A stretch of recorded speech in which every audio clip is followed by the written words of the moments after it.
আচ্ছা তুমি টাকা দিবা না দিবা না? একটা কথা বলো, তুমি টাকা আমাকে দিবা না দিবা না? তখন লোকটা বলছে, ইন কাফারতা বি মুহাম্মাদিন আতাইতুকা, তুমি যদি নবী মুহাম্মাদের সাথে কুফরি করতে পারো, এর মানে মুহাম্মদ সাল্লাল্লাহু আলাইহি সাল্লামের দিনকে তুমি মেনেছো আর বাপদাদার ধর্মকে তুমি ছেড়ে দিয়েছো। যদি মুহাম্মদ সাল্লাল্লাহু আলাইহি ওয়াসাল্লামের ধর্মকে ছেড়ে দিতে পারো আর আমি যেমন মূর্তির পূজা করি এইরকম তুমি যদি হয়ে যেতে পারো, তো তোমার যা 1000 1500 টাকা পাওনা হয়েছে সবটি আমি তোমাকে শোধ করে দেব।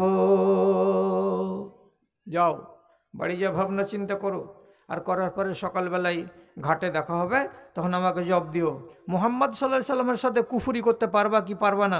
হ্যাঁ তো টাকা পাবা, আর না তো তুমি টাকা পাবা না। দেখলেন কোন শর্ত দিলে? এখন আপনি কি করবেন আর ও কি করবে? পরের দিন সকালবেলায় দেখা, ওই কি খবর, ভাবনা চিন্তা করেছিলে স্বামী স্ত্রী মিলে জুলে টাকা নিবে না ধর্ম ছাড়বে, কোনটা করবা?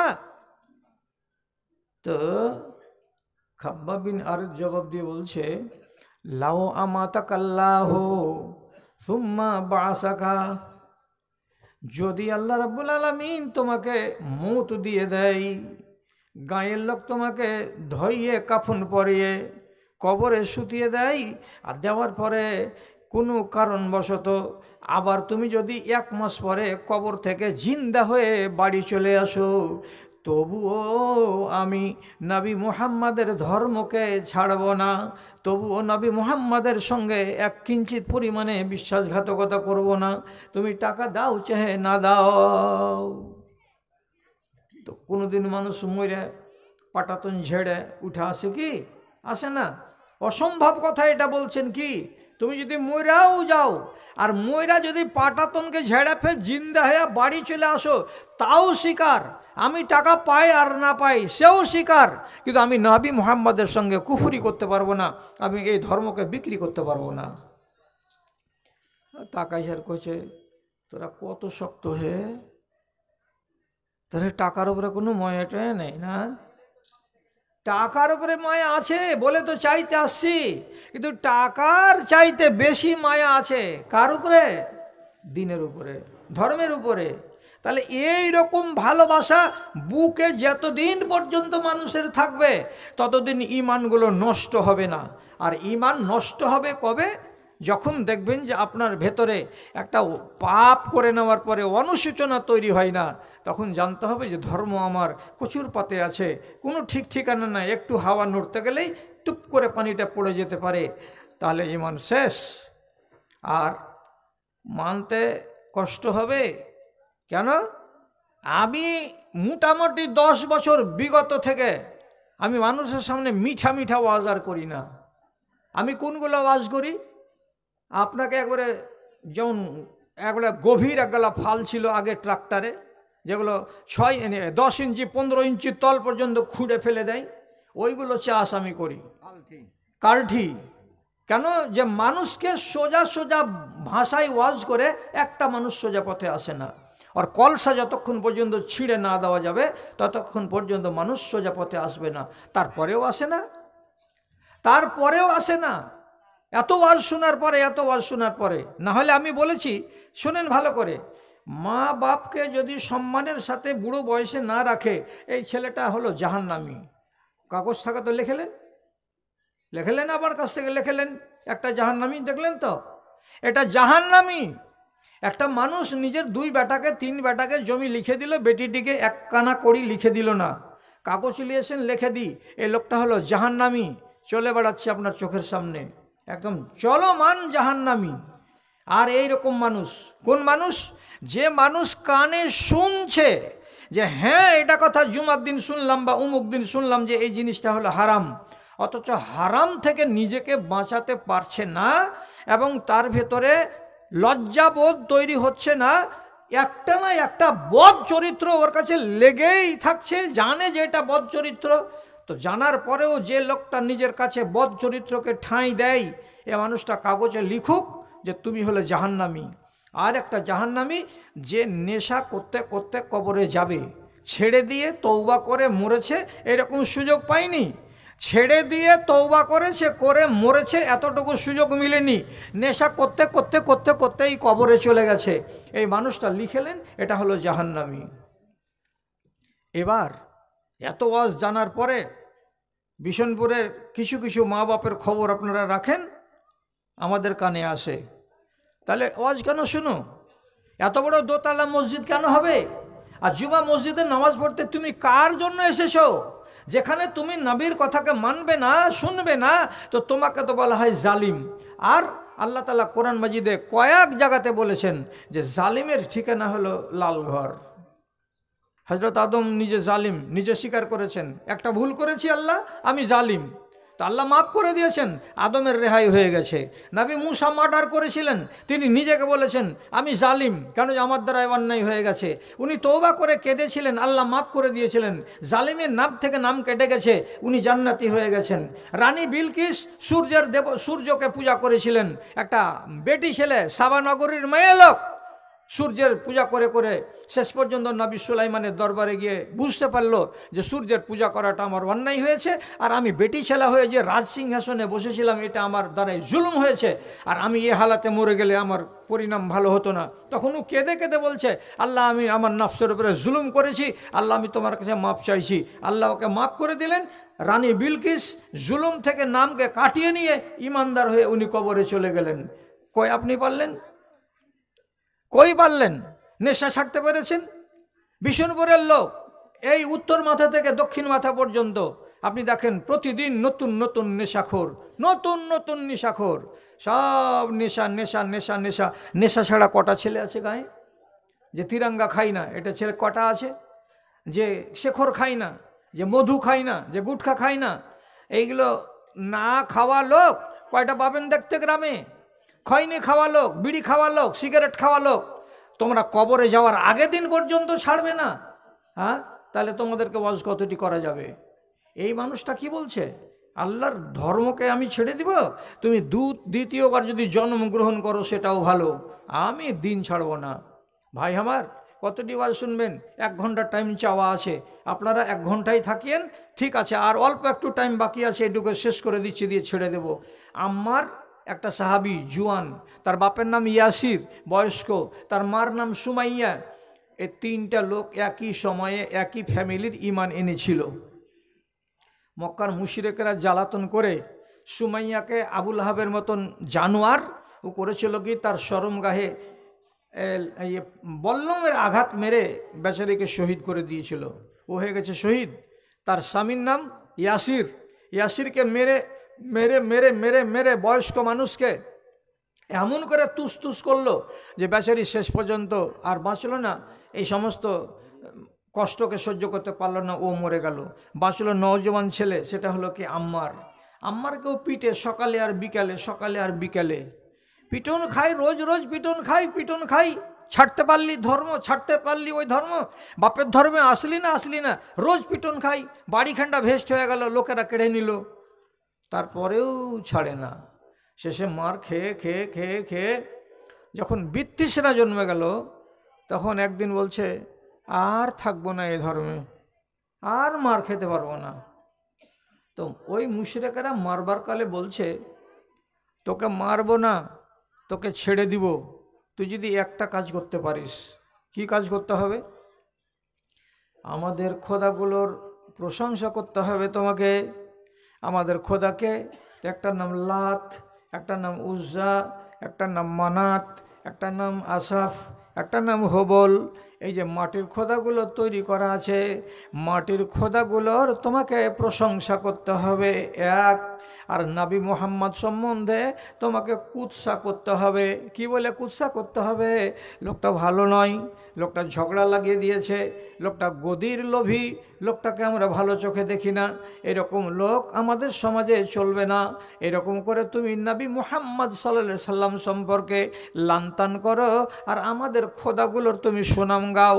যদি সুনাম গাইতে পারো আর নবী মুহাম্মদকে লান্তান করতে পারো, তাহলে আমরা তোমাকে মারবো না, তোমাকে আজকে ছেড়ে দেব। মায়ের কত খাবো? তখন শেষে মায়ের থেকে বাঁচবার জন্য এবার ওদের সামনে খড়িয়ে খড়িয়ে বলছে লাত খুব ভালো দেবী, যে বাড়িতে আসে বরকত হয়। আর কেমন খুশি, আমার লাতের দেবীর প্রশংসা হচ্ছে। হবল হলো বড় খোদা, যত বড় বিপদে পড়ো না কেন, বিপদের কালে যদি হবল হবল হবল হবল হবল হবল করো, তাহলে তোমার বিপদ খুন্ডে যাবে, তুমি নাজাত পেয়ে যাবে। যখন এই কথাটা বলল যে হ্যাঁ লাত বড় খোদা, বিপদের কালে খুব কাজ দেয়, তখন এরা বললো ঠিক কথা বলেছ। তারপরে সে বলছে নবী মোহাম্মদ ভালো কাজ করেনি, নতুন ধর্ম নিয়ে এসেছে, আসার পরে মিয়া বিবিতে ঝগড়া, বাব্বাটাতে ঝগড়া, বংশতে ঝগড়া, এরকম করে আমাদের ভেতরে বিশৃঙ্খলা সৃষ্টি করে দিয়েছে বলে নবী মুহাম্মদ সাল্লাল্লাহু আলাইহি সাল্লামের একটুখানি কুৎসা করে নিল। তখন এরা নিজে নিজে বলছে ওরে করিম রে রহিম রে, আজ যাকে মারিস না ছেড়ে দে, আজ মায়ের পড়েনি, মনটা ভালো আছে, মনে মনে ভাবছেন যে মনটা ভালো আছে, মায়ের পড়েনি তাই বলে যে মন ভালো আছে তা নয়। মনটাকে একদম এমন ভারী করে নিয়ে ঝিম ধরা হয়ে হাঁটতে হাঁটতে হাঁটতে হাঁটতে রাসূলুল্লাহর কাছে এসে ফ্রি হয়ে নাই, মুখে হাসি নাই, উৎফুল্লতা লক্ষ্য করা যাচ্ছে না, কেমন গমগিন চিন্তিত।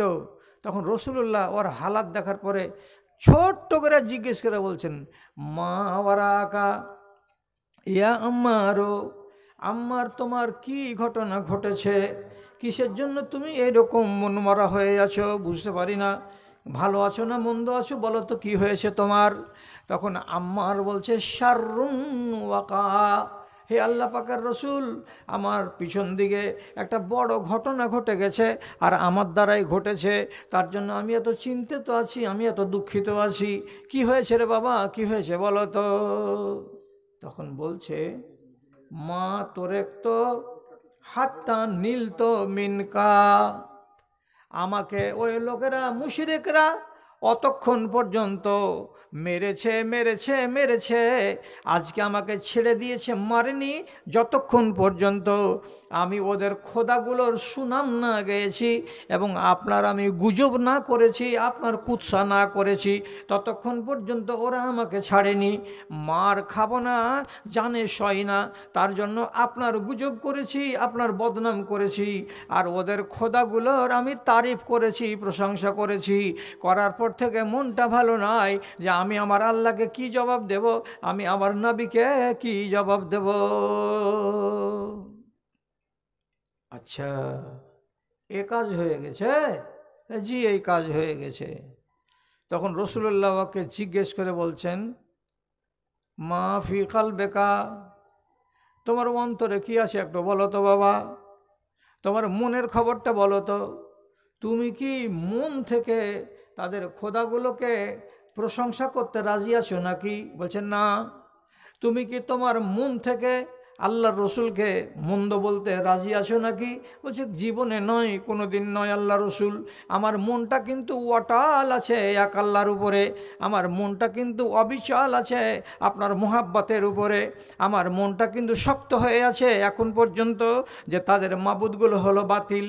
আমার মনের ভেতরটা ঠিক আছে, মজবুত আছে, বলিষ্ঠ আছে, কিন্তু মার থেকে বাঁচার জন্য মুখে বলেছি কথা। তখন রাসূলুল্লাহ কি বলছেন, উদ ইন আদু, যাও তোমাকে কথা দিলাম, আল্লাহ রাব্বুল আলামিন তোমার অন্তরটাকে দেখছেন, তোমার মুখের দিকে দেখছেন না। কেন দেখছেন না? ঠেলায় পড়তে গেলে মানুষ অনেক মুখে কথা বলে দেয়, কেউ যদি চাকু দেখায় আর দেখে গলত কথা বলিয়ে দেয়, আর মনটা যদি ঠিক থাকে তো তাতে গুনাহ হবে না। ঠিক তোমাকে মারের ভয় দেখেছে, তার জন্য তুমি মুখে মুখে বলে দিয়েছো আমার নামে উল্টো কথা, মুখে মুখে তুমি বলে দিয়েছো গলত গলত কথা, তার জন্য কিন্তু তোমার অন্তরটা ঠিক আছে, অন্তরে তোমার ওই রকম আকীদা নাই, বিশ্বাস নাই, ধারণা নাই। অতএব ঠেলাই পড়ে যে ভুল কথাগুলো বলেছিলে এগুলো আল্লাহ ধরবে না। আগামী কালকে যদি তোমাকে আবার ওরা এরকম করে শর্ত দেয়, চেপে ধরে, তো আবার তুমি ওই রকম করে তাদের মুশরিক মাবুদগুলোর কি করো, তুমি প্রশংসা করে দাও, এবং আমার সম্বন্ধে যেগুলো বলতে বলবে তুমি তাই বলে দাও। মার থেকে বাঁচার জন্য যদি এগুলো করে দাও, তোমার ঈমান নষ্ট হবে না, তোমার ঈমান ঠিক থাকবে। আচ্ছা আমি বলছি যেটা কথা, এই লোকটা যে মাসের মাস মার খেয়েই যাচ্ছে, মার খেয়েই যাচ্ছে, তো তার কাছ থেকে ধর্মটাকে কেড়ে নেওয়া যাচ্ছে না। এটা কথা সত্য বলে বলছে না যে আমি নবী মুহাম্মদকে গাল দিচ্ছি, তো এটা আমার মন থেকে গাল দিচ্ছি, এটা কথা বলতেই পারছে না যে না আমি মন থেকে গাল দিই না, আমি তোমাদের মাবুদগুলোকে প্রশংসা করব, এটা কথা হতে পারে না। কিন্তু মার খাবো না বলে আমি মুখে মুখে স্বীকার করছি, কিন্তু আমার অন্তর অটল আছে। তো তাহলে যে মানুষটার কাছ থেকে ইমানকে কেড়ে নেওয়া যাচ্ছে না, মার দেওয়ার পরেও আমার আর আপনার উপরে কত মার পড়ছে, কতটি মার পড়ছে যে আমরা নিজের ধর্মটাকে নিয়ে ব্যবসা করছি আর খেলাধুলা করছি, মন্দাজ করেই যাচ্ছি, কিন্তু আমাদের ভেতরে তো লজ্জাবোধ নেই। কেন এটা কাজ করলাম জি? আচ্ছা, বিশনপুরের লোক, আর কতদিন তোমাদের গ্রামের ভিতরে এই একটু চোখ দেখিয়ে, একটু গলা বাজিয়ে, ঝাড়া ঝাড়া করে কথা শোনানেওয়ালা থাকবে? মরার তো টাইম হলো, আমরা তো মরে যাব, আগেরগুলো তো মরে গেল, যারা ন্যায্য ন্যায্য কথাগুলো মিম্বারে দাঁড়িয়ে দাঁড়িয়ে বলতো। তো ন্যায্য কথা বলার পরেও রস পাওয়া যায়নি, লাভ কিছু পাওয়া যায়নি। যেই তিমিরে থাকার গ্রামের মানুষ, সেই তিমিরেই আপনারা অনেকেই আছেন, পরিবর্তন কম। যদিও নমাজের সংখ্যাটা আছে, কিন্তু এই নমাজটা কেমন, যে নমাজির কাছে এখনও অন্যায় আছে। নমাজ আছে তো রসুল বলছেন, যায় যে ব্যক্তি নমাজি হবে তার কাছে আর কোনো রকমের মুনকার থাকবে না। এটা হলো নমাজের শক্তি। তাহলে আপনার নমাজের শক্তিটা কেমন, যে আপনি নমাজ পড়ছেন আর আপনার কাছে এখনও মন্দ জিনিস থাকছে কাছে? কেন থাকবে? আমি যদি তওবা করে নিই যে না আমি খাবো না, এটা না খেতে গেলে কি ঘটে যাবে, কি হয়ে যাবে এমন? আমি যে জীবনে বিড়ি খাইনি, তো কি হয়েছে, আমার ইজ্জত কমে গেছে? যে আপনি যে মুঠার মুঠা বিড়ি খেয়ে শেষ করে দিলেন, আমার থেকে কয় আনে ইজ্জত আপনার বেশি আছে? আপনি বলুন তো। আমার থেকে তো আপনার ইজ্জত বেশি হয়ে যায়নি? তো তাহলে আমি ওই জিনিসটাকে সেবন করে আল্লাহর কাছে আসামি হব কেন? যে জিনিসকে নেশা বলা হয়েছে, যদি মদের নেশা হয় 40 দিন ইবাদত কবুল হবে না, 40 দিন নামাজ কবুল হবে না। এটা চারটিখানি কথা হলো, সহজ কথা হয়ে গেল। জানে যে যাই খাই, যাই মন তাই করি না কেন, মরে গেলে মসজিদের মাইকে এলান হবে, এই উত্তর মাথার উমুক মারা গেছে, সবাই পড়েন ইন্না লিল্লাহি ওয়া ইন্না ইলাইহি রাজিউন। তখন আপনারা চার দোকানে যত ছিলেন শুনে নিলেন যে ইন্না লিল্লাহি ওয়া ইন্না ইলাইহি রাজিউন, উমুক মারা গেছে। আরে খ্যাপার দলেরা, ইন্না লিল্লাহ মানে মুসিবতের কালে বলতে হয় ইন্না লিল্লাহ। তো যে লোকটা বিড়িখোর, যে লোকটা চুটিখোর, যে লোকটা হলো মদখোর, যে লোকটা নামাজি ছিল না, যে লোকটা বেনামাজ, এমন মানুষ যদি মরে, তো আপনি তার জানাজার এলান শুনে পড়তে লাগলেন ইন্না লিল্লাহ। কে বলেছিল? কোন আলেম বলেছিল যে এইরকম লোকের মরার খবর শুনতে গেলে আপনাকে বলতে হবে ইন্না লিল্লাহ? যদি আপনার হাদিস মানার ইচ্ছা থাকে তো শুনেন, আর শুনে যান, আমল করেন। আর হাদিস মানার ইচ্ছা না থাকলে তো যেমন করছিলেন তেমন করেন। কি হবে? বিশনপুর গ্রামেরই, আমি নাম নিচ্ছি না, বিশনপুর গ্রামেরই এমন এমন বদতমিজ আছে, কিয়ামতের দিন এরা বুঝতে পারবে যে আমি কত বড় পাপ করে গেছি। আমার মনে আছে 4 বছর আগে আমি ওয়াজ করেছিলাম যে ইমানের হাই কোয়ালিটির নাম হলো লা ইলাহা ইল্লাল্লাহ, আর ইমানের লো কোয়ালিটির নাম হলো কি? রাস্তা থেকে কষ্টদায়ক জিনিসকে সরিয়ে ফেলে দেওয়া। ইমান কতটি জিনিসের নাম? 73টা জিনিসের নাম ইমান। 73-এর 1 নম্বরের নাম কি? লা ইলাহা ইল্লাল্লাহ। আর 73 নম্বরটার নাম কি? তো বলছে রাস্তা থেকে কাঁটা এবং ক্ষতিকর জিনিস, পীড়াদায়ক জিনিসকে সরিয়ে দেওয়া। যদি আদনাটার হাল বিশনপুরের মানুষের এই হয়, আর নবীজি হাদিসে বলছেন যে কোনো পথিককে কষ্ট দেবে তার উপরে লানত করা জায়েজ। লানত মানে কি? আল্লাহ তোর উপরে গজব নাজিল করুক, এটাকে বলা হয় লানত।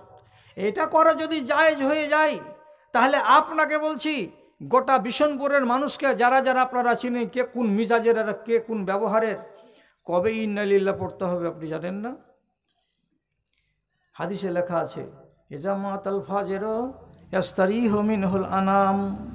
যখন কোনো গ্রামের একটা লম্পট একটা শয়তান মারা যায়, তখন ওই লম্পটটা মারা যাওয়ার খবর তার বাড়ির পশুগুলো প্রথমে পাই, ওর বাড়ির বিড়াল পাই, ওর বাড়ির গরুগুলো পাই। আর গরুরা জানতে পারে যে আমার লম্পট মালিকটা মারা গেছে। তখন ওরা খুব খুশি হয়ে যায়, আনন্দিত হয়ে যায়। একটা গরু আর একটা গরুকে, একটা ছাগল আর একটা ছাগলকে, একটা বিড়াল আর একটা বিড়ালকে খবর দিয়ে দেয়। আর ওরা নিজে নিজে আনন্দ উল্লাস করে আর বলে কি, আরে জানিস আমার মালিক উমুক হারামখোর মরে গেছে। ও বলে, আরে জানিস উমুকের উমুক উমুক মারা চলে গেছে। তাহলে একটা পশু খুশি হয়ে যায়, আনন্দিত হয়ে যায়। কার মরণে? মানুষ যদি মারদুদ হয়, শয়তান হয়, লাফাঙ্গা হয়, তো তার মরণে। তো তাহলে এই মানুষটার মরণে যদি জীবজন্তু খুশি হয়, তাহলে আপনি মানুষ হয়ে কেন খুশি হবেন না? আপনি যদি খুশি হয়ে থাকেন তো মুখটাতে বন্দনা করে দিয়ে ইন্নালিল্লাহ না পড়ে আপনাকে এইরকম লম্পট মানুষ মারা গেলে বলতে হবে আলহামদুলিল্লাহ। আল্লাহ তোমার প্রশংসা, নাজাত পেয়ে গেলাম, এই দাজ্জালের হাত থেকে রেহাই পেয়ে গেলাম। কিসের দাজ্জাল? ই ধর্মের দুশ্মন ছিল, মানুষকে সুখে রাখেনি, মানুষকে দুঃখে রেখেছিল। তো তাহলে এইরকম মানুষ হতে গেলে তার মরণে আপনি ইন্নালিল্লাহ বলবেন, এটা একেবারে ভুল। তো আপনি জানছেন, বুঝছেন, শুনছেন, গোটা গ্রামের মানুষ সবাই, তো তারপরেও আপনার তো পরিবর্তন নাই। কেন নাই? আমি যেমন করেই মরি, মসজিদে এলান হবে, আর যখন বেলা 10টা টাইম দিবে, 10টার সময় গোটা গ্রামের লোক আমার জানাজাতে নামাজ হাজিরি দিবেই দিবে। তাহলে তো আমি নামাজে না পড়ে যেটি পেলাম, আর নামাজ পড়ার পরেও অমুক হাজি সাহেব অতটি লোক পেল, তাহলে কি এমন হলো? নামাজ পড়িনি তো পড়িনি। বাঁশ কাটা আছে, কবরে যেয়ে দেখ, দেখ কবরে যে একবার, जैसी करनी वैसी भरनी, जैसी करनी वैसी भरनी, न मानता है तो करके देख, जन्नत भी है जहन्नम भी है, न मानता है तो मर के देख, न मानता है तो मर के देख। যেমন কাজ করবে তেমন ফল পাবা। আমি লম্বা করছি না। অনুশোচনা কাকে বলে? অনুতাপ কাকে বলে? ভুল করার পরে লজ্জিত হওয়া কাকে বলে? এটা কথা বলে দিয়ে আপনাকে ছেড়ে দিচ্ছি। সময় আর কয়েকটা মিনিট বাকি আছে, 1 ঘন্টাতে। ঘন্টা পুরে যাবে, আপনাকে আমি ছেড়ে দেব। সেটা কি কথা বলছি?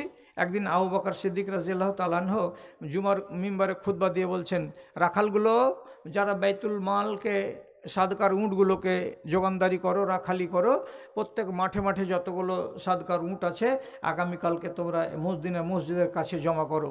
তো রাখাল ছিল অনেকটি, কেন যে সাদকার উঁট অনেক। এলাঙ্গি ঘাটের কাছে আছে, এদিকে গোড়ার ডাঁড়ার কাছে, গুটি কাছে, শোলমারের মাঠে আছে, এখানে আছে। তো পরের দিন সকালবেলায় অনেকটি উঁট জমা হয়ে গেছে মসজিদে নববীর কাছে, এটিকে বিতরণ করা হবে গরিবদের মাঝে। তো জুমার মসজিদে একটা লোক ছিল, গরিব মানুষ, যখন ও শুনতে পেল যে আগামীকালকে সাদকার উঁটকে বিতরণ করা হবে, তখন বাড়ি এসে খুশি হয়ে নিজের স্ত্রীকে বলছে, দুলালির মা, আগামীকালকে আমাকে আবার মসজিদ যেতে হবে নববীতে। দূরে মসজিদে নববী, তাও যাব। সে কেন জি? তো বলছে খবর ভালো আছে। কি ভালো খবর আছে? তো বলছে আজকে সাদকার উঁট ভাগ হবে, একটা পাবো। তখন মেয়ে লোকটা করলো কি, একটা খেজুরের কাঁচা এরকম ডালগুলোকে রাখা ছিল বাড়িতে লাঠির মতো করে, আর হাতে তুলে দিয়েছে। আর দেওয়ার পরে বলছে, খোঁজ হাজাল খেতামা লাল্লাহ ইয়ারযুকুনা এবেলান, এই লাঠিখানাকে হাতে করো, আর করার পরে হাঁটতে হাঁটতে মসজিদে নববীর কাছে যাও। তখনই সোজা পাগলা লোকটা বলছে, লাঠি কি করবো রে, কিসের জন্য লাঠি দিলি? তখন মেয়ে লোকটা চালাক মানুষ, তখন বলছে, একটা উঁট যদি দানে পাওয়া যায়, তো উঁটকে হাঁকিয়ে নিয়ে আসতে গেলে মারো কিংবা না মারো, একখানটা লাঠি তো হাতে থাকা দরকার আছে। লাঠিখানা মাঝে মাঝে এমনি করে চোখাবে, তো তাহলে উঁটটা সোজা পথে হাঁটবে। এই জন্য তোমাকে লাঠিখানা হাতে দিলাম। লাঠিখানা হাতে করে হাঁটতে হাঁটতে হাঁটতে হাঁটতে চলে এসেছে। তো গরিব মানুষ, পাওয়ার আশা, নিজেকে সামলাইতে আর পারেনি। যেই এলাকাতে সব অফিসারেরা আছে, হযরত উমর আছেন, আবু বকর আছেন, আর অন্যান্য লোকেরা আছেন, একবারে হড়মড় করে হাঁটতে হাঁটতে হাঁটতে হাঁটতে 3খান বেড়াকে টপকে ওই জায়গাতে হাজির। আর যেমন ওই জায়গাতে চলে যাওয়া, তখন হযরত আবু বকর সিদ্দিক এমনি করে ওর দিকে ঘুরে দেখেছে, দেখে বলছে, এই তোমাকে তোমার নাম ধরে আমি ডেকেছি নাকি? তুমি কেন এলা? তোমাকে ডেকেছি নাকি এখানে? এত ভিতরে এলা কিসের লাগা? আর বইলে চোখ লাল করে সাথে সাথে আবু বকর সিদ্দিক করলেন কি, ওর হাতে এখানটা লাঠি ছিল, সাপাত করে পিঠের ওপরে এক বাড়ি। চলে এসছে একবারে, আমি ডাকিনি তাও। ওখানে 500, 700, 1000 লোক খাড়ো আছে, খাড়ো থাকো গা ওইখানে। যখন তোমার নাম আসবে, ডাক পড়বে, তখন তুমি যেটা পাওয়ার সেটা পাবে। এলে কেন তুমি এখানে ভেতর দিকে? পড়ে গেল মায়ের পিঠের ওপরে, নিজের লাঠিখানে হাতে করে খালি উল্টাইছে আর পাল্টাইছে, কইছে মায়ের খেল এই লেগে মায়ের খেনু যে না ডাকাতে ভেতর দিকে চলে এনু, এটা আসা ঠিক হয়নি, এই জন্য মায়ের খেতে হলো। তো মনে মনে মুখটাকে একটুখানি শুকাশে করে একটু মন মারা হয়ে খাড়ো হয়ে আছে, হয়তো বাইরে চলে যাবে এখন। ঠিক এরকম টাইমে 5টা মিনিট যায়নি গো, 5টা মিনিট হয়নি, আবু বকর সিদ্দিক রাদিয়াল্লাহু তাআলা আনহু লোকটাকে ইশারা করে ডাকছে, শোনো। কাছে এলো, কাছে আসার পরে তখন আবু বকর সিদ্দিক নিজের মনে বুঝে নিয়েছেন এই মানুষটা গরিব, গরিব মানুষটার পিঠের উপরে একটা শপথ করে যে লাঠির বাড়ি মেরে দিলাম, এটা ঠিক হলো না মারা, এটা অন্যায় হয়ে গেছে আমার দ্বারাই। চিন্তা করেন, যেটা উম্মতে মুহাম্মাদির সর্বশ্রেষ্ঠ মানুষ, একটা মানুষকে মেরে দেওয়ার পরে এত নেকি আছে, এত নেকি আছে তারপরেও সে নিজে লজ্জিত হয়ে বলছে মনে মনে, আল্লাহজি এটা অন্যায় হয়ে গেল, মানুষটাকে কেন মারতে গেলাম, কি করব। লোকটাকে তখন ওর সামনে নিজের হাতের লাঠিখানা বাড়িয়ে দিয়ে বলছে, এই ভাই লাঠিখানা লাও, আর নেওয়ার পরে আমার পিঠের উপরে এক বাড়ি মেরে দাও, তোমাকে এক বাড়ি মেরেছি, তুমি আমাকে এক বাড়ি মারো, তাহলে শোধবোধ হয়ে যাবে, আর আমি আর দোষী হয়ে থাকবো না। তো ভাবনা চিন্তা চলছে, এমন সময় হযরত উমর বলছেন, এটা কাজ করিয়েন না, এটা করিয়েন না, আপনি হলেন আমিরুল মুমিনিন, আপনার ইজ্জত কত, আর এটা হলো একটা সাধারণ পাবলিক, তো একে আপনি এইভাবে যদি মারাবেন, তো বদলা তো নেওয়া শরীয়তে ঠিক আছে, কিন্তু ক্ষেত্রটা হলো কেমন যে আপনি হলেন আমিরুল মুমিনিন, আর এই লোকটা হলো একটা আদনা মানুষ। তো আদনা মানুষ যদি আমিরুল মুমিনিনকে মারে, তাহলে মানুষের কাছে একটা খারাপ মেসেজ যাবে। তো এইভাবে আপনি বদলাটা না দিয়ে আপনি অন্য পথ করেন না, কি করব তাহলে? হযরত আবু বকর তখন সোজা ভাষায় জবাব দিয়ে বলছে, মানলি ইয়াউমাইজিন, আজকে যদি আমি এটা না করি, কিয়ামতের দিন যখন আল্লাহ রাব্বুল আলামিন দাড়িপাল্লা খাড়ো করবেন, যত জুলুম হয়েছিল, অবিচার হয়েছিল, সবেরই ফয়সালা করবেন। সেদিন যদি আমার মতো আবু বকর ধরা পড়ে যাই, আবু বকর তুমি মেরেছিলে কেন, তখন আমার কে মদত করতে আসবে? আমি ওই মুসিবতে যাব না, দুনিয়াতে আমি চুকিয়ে নেব। এ কথাটা যখন বললেন, হযরত উমর রাদিয়াল্লাহু তাআলা আনহু বলছেন, এটা কাজ না করে আপনি অন্য একটা কাজ করেন, তাকে লোকটাকে মারতে না বলে আপনি ওকে যদি কিছু দিয়ে দেন, কিছু জিনিস দিয়ে দেন, আর গরিব মানুষ আছে, ওগুলো যদি পাই, তাহলে তার মনটা ভরে যাবে, খুশি হয়ে যাবে, আর সে আপনাকে মাফ করে দিতে পারে। মাফ হওয়া দরকার আছে।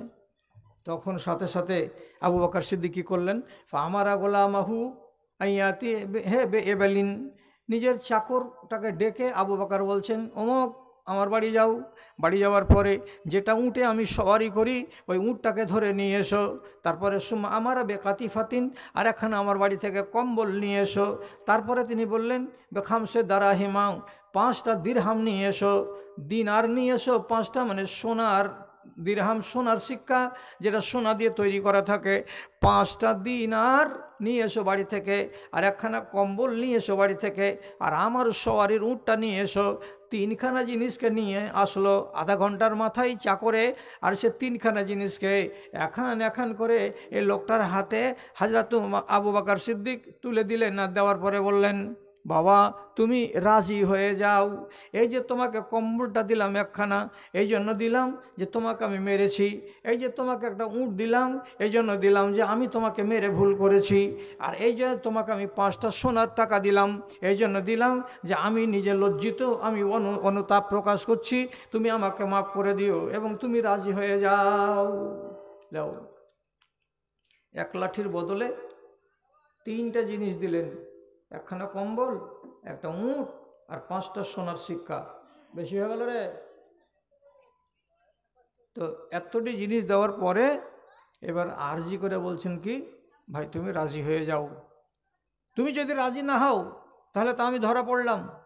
তাহলে আপনাকে কেন শোনালাম এটা? এই জন্য শোনালাম যে আগেকার মানুষগুলো একটা যদি তার দ্বারাই ভুল হয়েছে, আর সেই ভুলটাকে নিয়ে খুব সেজে গুজে বসে থাকেনি, এটাকে নিয়ে অনুশোচনা প্রকাশ করেছে। যদি অনুশোচনা না করি আর এটাকে যদি আমি ঠিক না করি তাহলে আল্লাহ তাআলা আমাকে ধরবেন। তাহলে আপনারা কোন জমানাতে আছেন যে নিজেদের সংশোধন করার ব্যাপারে ভাবনা হচ্ছে না আর অনুশোচনা করছেন না? শুধু মাসকে মাস ওয়াজি শুনবেন, শুধরাবেন কবে? শুধরাবার কথাটা চিন্তা করেন। আপনাকে আমি বলিনি যে তাহাজ্জুদ পড়ে মরেন, আমি কোনোদিনই বলি না। আপনাকে শুধু বলছি ফরজটিকে যেমন করে মানার আছে মানেন, আর আপনি নফল কাজ করতে পারবেন না, আপনি করিয়েন না, কিন্তু হারাম কাজে হাত দিয়েন না। কি বললাম? ফরজ কি দিনে রাতে 17 রাকাত, আর পড়তে পারবে? বুঝে না, পারবো না। যদি না পারো আল্লাহ তোমাকে আযাব দিবে না, কিন্তু এই নামাজটাকে ছাড়িও না। রোজা 30 দিন, তারপরেও রোজা আছে, ওগুলো পারবা না, করিও না, আল্লাহ তোমাকে আযাব দিবে না, কিন্তু ফরজটাকে ছাড়িও না। এটা হলো এক। আর আরেকটা হলো কি, যত হারাম আছে একটা হারামের কাছে তুমি যেও না, তাহলে তুমি ইমানদার হয়ে মরছো, কিন্তু ছাড়তে পারছো না, বয়স হয়ে যাচ্ছে তাও। আচ্ছা যাক, এখন ঘড়িতে বেজে গেছে 12টা।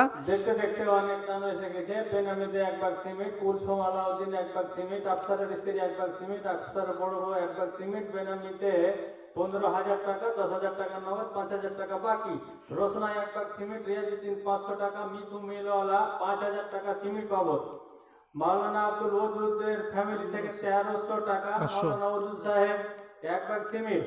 হাবিবা 500 টাকা, হাবিবার মা 500 টাকা, হাবিবার বোন 300 টাকা, কাবেজের স্ত্রী 100 টাকা, বাদরু ইমাজউদ্দিনের স্ত্রী 1 ভাগ সিমেন্ট, শাওকাত শামসুল আলী ভুট্টা 10 kilo, Abdul Sattar 5 bag cement, Nazimuddin 8,000 টাকা। এই টাকাটা দিয়ে আর বাপ মা মরে গেছে, দোয়া চাইছে।